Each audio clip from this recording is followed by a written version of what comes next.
నీతి కథలు టీవీ. ఆ కాలంలో కార్తీక మాసం వస్తే చాలు ఊరి వాళ్ళందరూ వనభోజనాలకు వెళ్లేవారు. అయితే రాజమల్లు, కిట్టయ్య కుటుంబాలు మాత్రం ఈసారి ప్రత్యేకంగా ఊరి చెరువు గట్టునున్న మామిడి తోపులో వంటలు చేసుకుని రోజంతా గడపాలని నిర్ణయించుకున్నాయి. 1900వ సంవత్సరం నాటి ఆ రోజుల్లో స్వచ్ఛమైన గాలి, కల్తీ లేని ఆహారం మరియు మనుషుల మధ్య ఉండే అనురాగం వెలకట్టలేనివి. తెల్లవారుజామునే కోడి కూసింది. రాజవ్వ ఇత్తడి గిన్నెలను బియ్యాన్ని సర్దుతోంది. రాజమల్లు తన ఎడ్ల పండిని సిద్ధం చేస్తున్నాడు. రాజవ్వా, గంపలో పులిహోరకి చింతపండు పులుసు పెట్టుకున్నావా? అచ్చమ్మాళ్ళు వంకాయలు తెస్తామన్నారు. మనం ఇక్కడి నుంచి నువ్వుల పొడి పట్టుకెళ్ళాలి. అదంతా సిద్ధం చేశానయ్యా. మీరా చమురు బుట్టి తీసి బండిలో పెట్టండి. అడవిలో పొయ్యి వెలిగించాలంటే ఎండుటాకులుండాలి, కానీ కాస్త చమురు చుక్క పడితేనే త్వరగా నిప్పు రాజుకుంటుంది. ఆ రోలు రోకలి కూడా చిన్నవి. బండిలో వేయండి, అక్కడ తాజా పచ్చడి నూరుకోవచ్చు. సరేలే, కిష్టయ్య గడింకా రాలేదేంటి? ఆడొస్తేనే కదా బండి కదిలేది. ఆడికేమో ఆకలి ఎక్కువ, పనంటే కాస్త బద్ధకం. అంతలో కిట్టయ్య, అచ్చమ్మ గంపలతో అక్కడికి చేరుకున్నారు. ఏమయ్యా రాజమల్లు, నా మీద చాడీలు చెప్తున్నావా? బద్ధకం నాకా లేక నీకా? నిన్న సాయంత్రమే నేను బండికి కావాల్సిన మేత సిద్ధం చేసి పెట్టాను. అచ్చమ్మ నవ్వుతూ, రాజవ్వా, వీళ్ళ గోల ఎప్పుడూ ఇంతే. మన సామాన్లు సర్దుకుందాం పదా. నేను పొలంలో నుండి అప్పుడే కోసిన లేత వంకాయలు, పచ్చిమిరపకాయలు తెచ్చాను. ఇవాళ వంకాయ కూర అద్భుతంగా ఉండాలి. రాజమల్లు గారు ఇష్టపడే ఆ నువ్వుల పొడి వేశావంటే వేళ్లు నాక్కోవాల్సిందే. తప్పకుండా అచ్చమ్మక్క. ఆ చెరువు నీళ్లతో వండితే ఆ రుచే వేరు. మనం తాటాకు విస్తళ్ళు కూడా తీసుకున్నాం కదా. ఇత్తడి బిందెలు నిండా నీళ్లు పట్టుకుందాం. తీసుకున్నాను. దారిలో పొగలు కక్కే కాఫీ తాగేసి చెరువు గట్టుకి చేరిపోదాం. ఈ చల్లని గాలిలో ఎడ్ల బండి మీద ప్రయాణం అంటేనే ఒక పండగలా ఉంది. ఎడ్ల బండి చెరువు గట్టుకు చేరుకుంది. నిర్మలమైన నీరు, పక్షుల కిలకిల రావాలు ఆ ప్రాంతాన్ని పరవశించేలా చేస్తున్నాయి. ఆకాశం నీలంగా ఉంది. చెరువు నీటిలో మేఘాల నీడలు స్పష్టంగా కనిపిస్తున్నాయి. చూశారా ఈ చెరువు నిండుగా ఎలా ఉందో? 100 ఏళ్ల క్రితం మా తాతల కాలంలో దీన్ని తవ్వించారంట. ఇప్పటికీ ఊరి దాహాన్ని తీరుస్తుంది. అవునయ్యా, ఆ రోజుల్లో కష్టం ఎక్కువ, ఫలితం కూడా ఎక్కువే. ఇప్పుడు మనం ఇక్కడ వంట చేయడం అంటే ఆ కాలపు జ్ఞాపకాల్ని నెమరేసుకోవటమే. సరే రాజమల్లు, మనం వెళ్ళి ఎండుకర్రలు కొట్టుకొద్దాన్రా. ఆడాళ్ళు పొయ్యి సిద్ధం చేస్తారు. మరీ లోపలికెళ్ళకండి. చెరువు గట్టు పక్కనే ఉన్న ఎండు రెమ్మలు చాలు. అచ్చమ్మా, నువ్వు బియ్యం కడుగు. నేను పొయ్యి కోసం 3 రాళ్లు అమరుస్తాను. ఆవు పేడతో అలికిన ఈ ప్రదేశం ఎంత పవిత్రంగా ఉందో చూడు. అలాగే రాజవ్వ, ఈ నీళ్లు ఎంత తీయగా ఉన్నాయో చూడు. బావి నీళ్ళంటే ఈ చెరువు నీటికే ఆ శక్తి ఉంది. ఈ పక్కనే ఉన్న మర్రి చెట్టు కింద వంట చేద్దాం. ఎండ తగలదు. అది ప్రకృతి మహిమ అచ్చమ్మా. మనం దాన్ని గౌరవిస్తేనే అది మనకు ఇన్నిస్తుంది. చూడు, ఈ మట్టి వాసన ఎంత బాగుందో. ఈ గాలిలో ఒక రకమైన స్వచ్ఛత ఉంది. అది మన ఊపిరితిత్తులకు కూడా ఆరోగ్యం. అవును రాజవ్వా, కానీ ఈ మధ్య ఊరిలో కొందరు ఈ చెరువు నీటిని వృధా చేస్తున్నారు. అది చూస్తుంటేనే బాధగా ఉంటుంది. మొన్న రంగప్ప తన ఎడ్లను నేరుగా నీటిలోకి తోలాడు.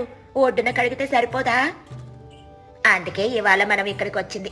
వంట చేస్తూ నలుగురికి ఈ నీటి విలువ చెప్పాలి. మనం చేసే ప్రతి పనిలో ఒక బాధ్యత ఉండాలి అచ్చమ్మా. పొయ్యి వెలిగింది. పొగ గాలిలోకి వ్యాపిస్తుంది. బియ్యం ఉడుకుతుంటే ఆ వచ్చే వాసన రాజమల్లును ఆకర్షించింది. రాజమల్లు ఆకలి తట్టుకోలేక అటూ ఇటూ తిరుగుతున్నాడు. రాజవ్వా, అన్నం వాసన వచ్చేస్తుంది. ఓ పక్క ఆకలి దంచేస్తుంది. ఇంకెంత సిబ్బట్టుద్ది? అప్పుడే ఆకలా? ఇంకా వంకాయ కూర అవ్వాలి, పప్పుచారు మరిగించాలి. అప్పటిదాకా ఆ గట్టు మీద కూర్చొని కిట్టయ్యన్నతో ముచ్చట్లు చెప్పుకోండి. ముసలి వయసు వచ్చే కొద్దీ ఓపిక తగ్గకూడదు, పెరగాలి. ముచ్చట్లు కాదు రాజమల్లు, నాకు ఆలోచన వచ్చింది. ఈ తోపులో చాలా సీతాఫలాల చెట్లున్నాయి. మనం వెళ్ళి కొన్ని పళ్ళు కోసుకొద్దాం. భోజనం అయ్యాక తింటే భలేగా ఉంటది. మంచి మాట చెప్పావు అచ్చమ్మా. మేము అటు వెళ్తున్నాం. ఈలోపు నువ్వు ఆ నువ్వులు పొడేసి వంకాయ కూర గానివ్వు. వెళ్ళండి వెళ్ళండి, కానీ జాగ్రత్త. అక్కడ ముళ్ళ పొదలుంటాయి. రాజమల్లి గారు, ఆ పళ్ళ పుట్ట తీసుకెళ్ళండి. రాజవ్వా, వీళ్ళకి ఎన్ని పళ్ళు కోసినా తరవే తీరదు. కొంతసేపటి తర్వాత రాజమల్లు, కిట్టయ్య పళ్ళతో తిరిగొచ్చారు. అబ్బా, ఈ పళ్ళు ఎంత తీగున్నాయో! ఒక్కటి తిని చూశాను, తేనెలాగా ఉంది.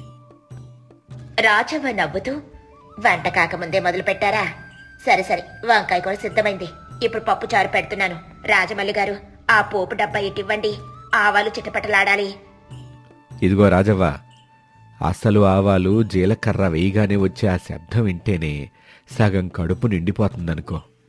అవును, మట్టి పాత్రలో వంట చేస్తుంటే ఆ రుచి అమృతంలా మారుతుంది. రాజవ్వ, మనం ఈ పప్పుచారులో కాస్త చింతపండు ఎక్కువే వేద్దామా? రాజమల్లి గారికి పులుపంటే ఇష్టం కదా. వద్దచ్చమ్మా, సమపాలల్లో ఉంటేనే దాని రుచి. ఏది ఎక్కువైనా అసలు రుచి పోతుంది. జీవితం కూడా అంతే కదా, మనసులో ఆశలు కోపాలు కూడా మోతాదులోనే ఉండాలి. భలే చెప్పావు రాజవ్వ. జీవిత పాఠం వంటగది నుంచే మొదలవుద్దనమాట. రాజమల్లు, వింటున్నావుగా, నీ కోపం కూడా కాస్త తగ్గించుకోమంటుంది. కృష్ణయ్య, ఈ చెరువు గట్టు దగ్గర ఇలా కూర్చుంటే మన పాత రోజులు గుర్తుకొస్తున్నాయి. మనం పెళ్ళైన కొత్తలో ఇలాగే ఓసారి వనభోజనానికి వచ్చాం కదా. ఎట్టా మర్చిపోతాను రాజమల్లు. అప్పుడు మన తండ్రులు కూడా ఉండేవాళ్ళు. వాళ్ళు నేర్పిన క్రమశిక్షణ ఇవాళ మనల్ని ఇట్టా ఉంచింది. పెద్దల మాట చద్ది మూట అంటారు, ఊరికేనా? నిజమేనన్నయ్య, ఇప్పుడు మన వయసు వాళ్ళందరం కలిసి ఇలా ఉండడం చూస్తుంటే పాత రోజులే బాగున్నాయి అనిపిస్తుంది. కల్మషం లేని మనసులు, స్వచ్ఛమైన ఆహారం. ఊరిలో ఎవరికి కష్టం వచ్చినా అందరూ వెళ్లేవారు. అన్నం మార్చాను. అచ్చమ్మ, పులిహోర కలిపేద్దాంరా. ఆ తిరగమూతలో ఎండుమిర్చి వేస్తే ఆ ఎరుపు రంగు ఎంత అందంగా ఉంటుందో. ఆ నిమ్మరసం వాసన వస్తుంటేనే నోరూరుతోంది. రాజవ్వ, నువ్వు పులిహోర కలుపుతుంటే నీ చేతి గాజుల శబ్దం కూడా ఒక సంగీతంలా ఉంది. ఈ తోపులో గాలి, నీ చేతి వంట, ఎంత అదృష్టం. రాజవ్వ సిగ్గుపడుతూ, పోవే అచ్చమ్మ, నీకన్నీ వేళా కోలాలి. సరే, భోజనాలు వడ్డించే సమయం అయింది. రాజమల్లి గారు, ఆ విస్తరాకులు తడిపి తీసుకురండి. మనం చెరువు గట్టు మీద ఆ నీడలో కూర్చొని తిందాం. భోజనం చేసేటప్పుడు అందరూ ఒకచోట కూర్చున్నారు. విస్తళ్లలో వడ్డించిన వంటలు ఆకలిని పెంచుతున్నాయి. తెల్లని అన్నం, పసుపు పచ్చని పులిహోర, వంకాయ కూర, పప్పుచారు అన్నీ చూస్తుంటే కడుపు నిండినంత ఆహా, ఈ వంకాయ కూర రుచి ముందు ఏ పండగ భోజనమైనా దిగదుడిపే. రాజవ్వ, నీ చేతిలో ఏదో మంత్రం ఉంది. అది నా మంత్రం కాదు రాజమల్లి గారు. మనం పండించిన వంకాయలు, ఈ చెరువు నీరు, మీ అందరిపైన ఉన్న ప్రేమ, ఇవే ఈ రుచికి కారణం. ప్రేమతో వండితే గంజినీళ్ళైనా అమృతంలా ఉంటాయి. నిజమే. కానీ రాజవ్వ, ఇందాక నువ్వు జీవితం గురించో మాట అన్నావు కదా, దాని గురించి కాస్త వివరించవా? ఏం లేదన్నయ్య, ఇప్పుడు మనం ఈ వంటలో ఉప్పు, కారం, చింతపండు అన్నీ ఎలాగైతే సరైన పద్ధతిలో వేస్తామో, మనిషి జీవితంలో కూడా కోపం, ప్రేమ, పొదుపు, దానం అన్నీ సరైన మోతాదులో ఉండాలి. ఒక్కటెక్కువైనా జీవితం గందరగోళం అవుతుంది. అతిగా ఆశపడితే ఉన్నది పోతుంది, అతిగా కోప్పడితే బంధాలు తెగిపోతాయి. ఎంత గొప్ప మాట చెప్పావే రాజవ్వ. మా ఇంటి పక్కన రంగం ఉంది కదా, ఆమెకు అన్నీ ఉన్నా పిసినారితనం ఎక్కువ. దానివల్ల ఆమె సంతోషంగా లేదు, ఇతరులను ఉండనివ్వదు. తన కూరల్లో కూడా ఉప్పు తగ్గిస్తుంది, డబ్బు మిగులుతుందని. అవును, రాజమౌళి లాంటి వాడు దాన ధర్మాలు చేస్తూ అందరినీ కలుపుకుపోతాడు కాబట్టే ఊళ్ళో ఇంత గౌరవం ఉంది. డబ్బు ఉండటం ముఖ్యం కాదు, అది 10 మందికి ఉపయోగపడడం ముఖ్యం. కృష్ణయ్య, నాకో విషయం అర్థమైంది. ఇవాళ మనం ఇక్కడ వంటలు చేసుకుని తింటున్నామంటే దానికి కారణం ఈ ప్రకృతి. ఈ చెరువు ఎండిపోతే మన బతుకులేమవుతాయి? అందుకే మనం ఈ నీటిని కాపాడుకోవాలి. అదే నైతికత అంటే. మనకు సహాయం చేసిన వస్తువునైనా మనిషినైనా మనం మర్చిపోకూడదు. ఈ చెరువు మనకి తల్లి లాంటిది. మన అవసరాలకు వాడుకోవాలి, కానీ దాన్ని నాశనం చేయకూడదు. చెరువు చుట్టూ ఉన్న చెట్లను నరికితే రేపు నీడ ఉండదు, నీరు నిలవదు. రేపు ఊరి రచ్చబండ దగ్గర అందరికీ ఈ విషయం చెప్తాం. చెరువును శుభ్రంగా ఉంచుకోవాలని, వృధా చేయకూడదని మగవాళ్లంతా నిర్ణయం తీసుకోవాలి. ఆడవాళ్ళం కూడా బట్టలు ఉతికేటప్పుడు నీటిని కలుషితం చేయకుండా జాగ్రత్త పడదాం. తప్పకుండా అచ్చమ్మ. రాజమల్లు, మనం రేపే ఈ పని మొదలు పెడదాం. ఊరి పెద్దలందరినీ పిలిచి చెరువు బాగు చేయడం గురించి మాట్లాడదాం.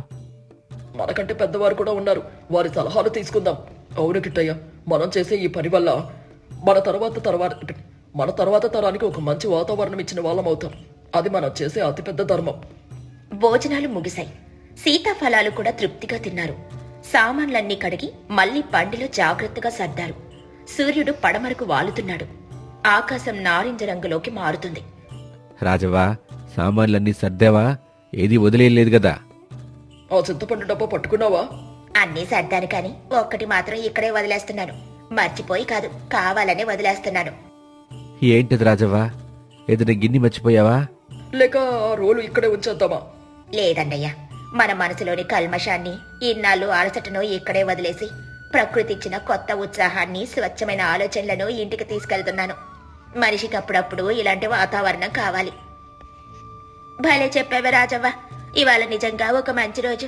కడుపు నిండింది, మనసు నిండింది. ప్రకృతి విలువ తెలుసుకున్న రోజు. ఇవాళ వండిన వంటల రుచి నా నోటికి ఇంకా అంటుకునే ఉంది. పదండి, చీకటి పడక ముందే ఊరు చేరుకోవాలి. కృష్ణయ్య, ఆ ఎడ్లను కాస్త సదిలించు. ఈ దారిలో చీకటి పడితే ఎడ్ల బండి నడపడం కాస్త కష్టం. అబ్బే, మన ఎడ్లకి దారి బాగా తెలుసులే రాజమల్లు. అవి కూడా ఇవాళ మంచి గడ్డి తిన్నాయి, ఉత్సాహంగానే ఉన్నాయి. బండి మెల్లగా కదులుతుంటే ఆనాటి స్వచ్ఛమైన పల్లెటూరి సంస్కృతికి అద్దం పడుతుంది. మనిషి ప్రకృతితో మమేకమైతే ఎంత ప్రశాంతంగా ఉండొచ్చో ఆ ప్రయాణం నిరూపిస్తోంది. ఈ కథలోని నీతి ఏంటంటే, ప్రకృతిని గౌరవించడం, అందరూ కలిసిమెలిసి ఉండడం, జీవితంలో సమతుల్యత పాటించడం వల్ల మనిషికి నిజమైన సంతోషం లభిస్తుంది. ధనం కంటే సంస్కారం, స్నేహం మరియు పర్యావరణ స్పృహ మిన్న. మనం ప్రకృతిని కాపాడితే అది మనల్ని కాపాడుతుంది. 1915వ సంవత్సరం కృష్ణా జిల్లాలోని మువ్వలపాలెం అనే ఒక గ్రామం. జగ్గయ్య ఒక చిన్న రైతు. ఆయన భార్య గంగవ్వ గయ్యాలి. ఉదయం 7 గంటలు జగ్గయ్య పొలానికి వెళ్తూ ఉండగా గంగవ్వ దారికి అడ్డంగా నిలబడింది. ఎక్కడికి బయలుదేరారు దొరగారు? పొలానికా, లేక రచ్చబండ మీద కూర్చొని ఊసుపోని కబుర్లు చెప్పడానికా? నిన్న రాత్రి నేను అడిగిన దాని గురించి ఏం ఆలోచించారు? పొలానికే గంగవ్వ. ఈ రోజు నీరు పెట్టకపోతే పైరెండిపోతుంది. రాత్రి నువ్వు అడిగిన విషయం గురించి ఆలోచిస్తున్నాను. కానీ చేతిలో చిల్లి గవ్వలేదు కదా. చిల్లి గవ్వలేదా? అయితే నా పరువు గంగలో కలవాల్సిందేనా? వచ్చే వారం ఊర్లో గంగమ్మ జాతరుంది. పక్కింటి పుల్లమ్మ కొత్త పట్టు చీర కొనుక్కుంది. ఆ ఎదురింటి శాంతమ్మ బంగారు గొలుసు చేయించుకుంది. నేనేమో ఆ పాత చిరిగిన చీర కట్టుకుని జాతరలో నిలబడాలా? నా బతికింతేనా? అలా ఎందుకు అనుకుంటావు గంగవ్వ? మన స్తోమతకు తగ్గట్టు మనం ఉండాలి. వాళ్ళకి ఆస్తులున్నాయి, కొనుక్కుంటారు. మనం కష్టపడితే గాని పూట గడవదు. ఈ పంట చేతికి రాగానే నీకు మంచి చీర కొనిస్తానులే. అంతవరకు ఆ పెట్టెలో ఉన్న పట్టు చీర కట్టుకోరాదా? గంగవ్వ గట్టిగా అరుస్తూ, ఆ పట్టు చీర కొని 10 ఏళ్లయింది. దానికి రంగు వెలసిపోయింది. ఊర్లో ఆడవాళ్ళందరూ కొత్త రంగులు వేసుకుని తిరుగుతుంటే నేను పాతది కట్టుకుంటే నవ్వరా? మీకే మగాళ్ళు ఒక పంచె కట్టుకుంటే సరిపోతుంది. ఆడవాళ్ళ కష్టం మీకేం తెలుసు? నాకు ఈ జాతర కల్లా కొత్త చీర కావాల్సిందే. లేదంటే నేను ఈ జాతరకే రాను. ఇంట్లో కూడా వంట చేయను. వంట చేయకపోతే ఎలాగే? ఆకలేస్తుందిగా. సర్లే, ఏదోటి చేస్తానులే. పొలంలో కూరగాయలున్నాయి, అవి కోసుకెళ్ళి సంతలో అమ్ముతాను. వచ్చిన డబ్బులతో నీకు చీర కాపోయినా కనీసం జాకెట్ గుడ్డైనా తెస్తాను. జాకెట్ గుడ్డ? మీకేమైనా మతిపోయిందా? నాకు చీర కావాలంటే మొక్కేస్తారా? మీరు సాయంత్రం లోపు 10 రూపాయలు తేకపోతే ఈ ఇంట్లో ఒక్క మనిషి కూడా ఉండరు. నేను మా పుట్టింటికే పోతాను. జగ్గయ్య తన మనసులో, పుట్టింటికి పోతే నాకు పండగే కదా. అయ్యో, అలా అనకు గంగవ్వ. నువ్వు లేకపోతే ఈ ఇల్లు కలదప్పుద్ది. సర్లే, ప్రయత్నిస్తాను. కాని నువ్వు కూడా ఓ పని చెయ్యాలి. ఏంటది? మళ్ళీ ఏదో వంక పెడుతున్నారు. వంక కాదు, మన పెరట్లో ఆ మునగ చెట్టుంది కదా, దానికి ఈ మధ్య కాయలు గుత్తులు గుత్తులుగా కాస్తున్నాయి. వాటిని కోసి అమ్మితే మంచి ధర వస్తుంది. కాని ఆ కోతులొచ్చి పాడు చేస్తున్నాయి. నువ్వీ రోజు ఆ చెట్టు కింద కూర్చుని కాపలాగాయి ఒక్క కాయ కూడా కింద పడకుండా చూడు. ఆ కాయలమ్మితే నీ చీర డబ్బులు సగం వస్తాయి. గంగవ్వ ఆలోచించి, మునగకాయలా? నిజమే, నిన్న సంతలో మునగకాయలకు మంచి గిరాకీ ఉందని విన్నాను. సరేలే, నేను కాపలా కాస్తాను. కాని మీరు మాత్రం పొలంలో నిద్రపోకుండా పని చెయ్యండి. సాయంత్రం నేను లెక్క అడుగుతాను. అలాగే మహారాణి గారు, నీ ఆజ్ఞ శిరసా వహిస్తాను. జగ్గయ్య తన మనసులో, అమ్మయ్యా, ఈ రోజుకి గొడవ తప్పింది. ఈమెని చెట్టు కింద కూర్చోబెడితే ఊళ్ళో గొడవలు తగ్గుతాయి. గంగవ్వ ఒక మంచం తీసుకుని వెళ్లి మునగ చెట్టు కింద వేసుకుంది. చేతిలో ఒక పెద్ద కర్ర పట్టుకుని కూర్చుంది. ఎండ ఇప్పుడిప్పుడే ముదురుతోంది. వీధిలో వెళ్తున్న పక్కింటి పుల్లమ్మ గంగవ్వని చూసి ఆగిపోయింది. ఏంటి గంగవ్వ, ఈ ఎండలో చెట్టు కింద తపస్సు చేస్తున్నావా? జగ్గయ్య గారు ఇంట్లో లేరా? గంగవ్వ విసుగ్గా, తపస్సు కాదే, కర్మ. మా ఆయన పొలానికి వెళ్లారు. నన్నేమో ఈ చెట్టు కాపలా పెట్టారు. కోతులొస్తాయట. ఈ కాయలమ్మి నాకు జాతరకు చీర కొంటారట. అందుకే ఈ తిప్పలు. పుల్లమ్మ నవ్వుతూ, ఓహో, చీర కోసమా? అయితే పర్లేదులే. కాని గంగవ్వ, మన ఊర్లో కోతులు ఎక్కడున్నాయి? మొన్న ఆ మధ్య ఆంజనేయ స్వామి గుడి దగ్గర కనిపించాయి, కాని ఇటువైపు రాలేదే. గంగవ్వ అనుమానంగా, నిజమా? నాకు అదే అనుమానం వచ్చింది. పొద్దున్నే ఆయన ఏదో కంగారుగా చెప్పెళ్లారు. కోతులొస్తాయని భయపెట్టారు. నాకు తెలిసి ఆయన నిన్న ఇంట్లో ఉంచకుండా ఇలా బయట కూర్చోబెట్టడానికి ప్లాన్ వేసుంటారులే. మొగుళ్ళంతే గంగవ్వ. మనల్ని ఏదో ఒక పనిలో పెట్టి వాళ్ళు స్వేచ్ఛగా తిరగాలని చూస్తారు. పాపం నువ్వు ఈ ఎండలో మాడిపోతున్నావు. గంగవ్వ కోపంతో రగిలిపోతూ, అవునే పొల్లమ్మ, నువ్వు చెప్పింది నిజమే. ఆ కోతులు రావు, పాడు రావు. నన్ను ఈ చెట్టు కట్టేసి ఆయన పొలంలో హాయిగా చెట్టు కింద నిద్రపోతుంటారు, లేదా ఆ రచ్చబండ దగ్గర పేకాట ఆడుతూ ఉంటాడు. ఉండు పని చెప్తా. శాంతించి గంగవ్వ, ఇప్పుడు వెళ్తే గొడవ అవుతుంది. సాయంత్రం రాని, అప్పుడు అడుగు. ఆయన ఆ మునక్కాయలు నిజంగానే బాగున్నాయి. నాకు 4 ఇస్తావా? సాంబార్లోకి బాగుంటాయి. గంగవ్వ కోపంగా, ఇవ్వను, ఇవి నా చీర డబ్బులు. ఒక్క కాయ కూడా ఇవ్వను. నువ్వు వెళ్ళు పుల్లమ్మ, నాకు ఇప్పటికే మండుతోంది. పుల్లమ్మ నవ్వుకుంటూ వెళ్లిపోయింది. గంగవ్వకు కోపం నశాలాని కంటింది. రానియండి, ఈ రోజు ఆయన పని చెప్తాను అని గొణుగుతూ కూర్చుంది. మధ్యాహ్నం అయ్యింది. ఆకలేస్తుంది. కోపం ఇంకా పెరిగింది. మధ్యాహ్నం 1 గంట. జగ్గయ్య ఇంటికి రాలేదు. గంగవ్వ ఆకలితో కోపంతో ఊగిపోతూ పొలం వైపు బయలుదేరింది. చేతిలో కర్ర గట్టిగా పట్టుకుంది. జగ్గయ్య పొలంలో గట్టు మీద కూర్చొని ఏదో ఆలోచిస్తున్నాడు. దూరం నుండి గంగవ్వ రావడం చూశాడు. ఆమె నడకలో ఆవేశం చూసి విషయం అర్థమైంది. జగ్గయ్య తనలో తాను, అమ్మో, తుఫాన్ వస్తుంది. పొలం మీద నూరిపోస్తుంటది. ఇప్పుడు నేనేది మామూలుగా మాట్లాడినా నా తల బొగులిద్ది. ఏదో ఒకటి చెయ్యాలి. వెంటనే జగ్గయ్య లేచి పొలం మూలున్న ఒక పాత గొయ్యి దగ్గరికి వెళ్ళాడు. అక్కడ మోకాళ్ళ మీద కూర్చొని ఆ గొయ్యలోకి చాలా ఆసక్తిగా భక్తిగా చూస్తున్నట్టు నటించడం మొదలుపెట్టాడు. గంగవ్వ దగ్గరకొచ్చింది. గంగవ్వ గట్టిగా అరుస్తూ, ఏమండి, ఇక్కడ ఏం చేస్తున్నారు? నన్ను అక్కడ ఎండలో కూర్చోబెట్టి మీరిక్కడ దొంగ జపం చేస్తున్నారా? ఇంట్లో బియ్యం లేవు, వంట లేదు, ఆకలితో చేస్తున్నాను. ఆ కోతులు రాలేదు, నన్ను మోసం చేస్తారా? జగ్గయ్య గంగవ్వ వైపు చూడకుండా నోటి మీద వేలు వేసి, విషు, అరవక్ గంగవ్వ, మెలిగా మాట్లాడు. అరిస్తే అదృష్టం పారిపోద్ది. ఏంటి అదృష్టమా? ఆకలేస్తుంటే అదృష్టం ఏంటి? లేవండి, ఇంటికి పోదాం. జగ్గయ్య గుసగుసగా, పిచ్చిదానా, ఇట్రా. ఈ గొయ్యిలో చూడు. ఇందాక పొలం దున్నుతుంటే నా నాగలికేదో గట్టిగా తగిలింది. రాయి అనుకుని ఇద్దామని చూస్తే అది రాయి కాదు, ఒక పాతకాలపు రాగి బిందె. గంగవ్వ కళ్ళు పెద్దవి చేసి కోపం మర్చిపోయి గొయ్యిలోకి తొంగి చూస్తూ, రాగి బిద్దెనా? ఎక్కడా? నాకేం కనిపించడం లేదే. పైన మట్టి గప్పాను. ఎవరైనా చూస్తే ప్రమాదం కదా. అది మామూలు బిందె కాదు గంగవ్వ. మా తాతగారు చెప్పేవాళ్ళు, మన పొలంలో పూర్వం రాజుల కాలం నాటి నిధుందంట. ఇన్నాళ్ళకది బయటపడింది. గంగవ్వ అత్యాశతో గొంతు తగ్గించి, నీదా? అంటే అందులో బంగారం ఉంటుందా? వజ్రాలుంటాయా? ఖచ్చితంగా ఉంటాయి. ఆ బిందె బరువు చూస్తేనే తెలుస్తుంది. కానీ ఒక చిన్న సమస్య వచ్చింది. ఏంటా సమస్య? దెయ్యం ఉందా? దెయ్యం కాదు. ఆ బిందె మూత మీద ఒక శాసనం రాసుంది. నాకా కొంచెం కొంచెం చదవడం వచ్చుగా. అందులో ఏముందో తెలుసా? ఈ నిధిని తీయాలంటే ఒక మహాపతివ్రత అయిన స్త్రీ పవిత్రంగా స్నానం చేసి నోరు తెరవకుండా మౌనంగా ఉండి తన చేత్తో తీయాలి. బిందెని భూమిలో నుంచి తీసినప్పటి నుంచి ఇంటి గడప దాటే వరకు ఒక్క ముక్క మాట్లాడినా, నోరు తెరిచినా ఆ బంగారమంతా మట్టిగా రాళ్లగా మారిపోతుందని ఇందులో రాసుంది. గంగవ్వ ఆలోచనలో పడింది. మాట మాట్లాడకూడదా? మట్టి అయిపోతుందా? అవును, అందుకే నేను తీయలా. నువ్వు వచ్చావు కాబట్టి సరిపోయింది. నువ్వు పతివ్రతవి కదా, నువ్వే తీయగలవు. కానీ మౌనంగా ఉండగలవా? నీ కోపం ఎక్కువ కదా. దారిలో ఎవరైనా పలకరిస్తే తిడతావో ఏమో. అప్పుడు మన కోట్లు గాల్లో గెలిచిపోతాయి. కోట్లు పోగొట్టుకుంటానా? నేను మాట్లాడను, అస్సలు మాట్లాడను. నా నోటికి ప్లాస్టర్ వేసుకున్నట్టే ఉంటాను. చీర కాదు కదా, నగలు కూడా కొనుక్కోవచ్చు కదా. నగలేంటి? ఆ పుల్లమని పని మనిషిగా పెట్టుకోవచ్చు. మనం జమీందారులా బతకొచ్చు. కానీ నియమం చాలా ముఖ్యం.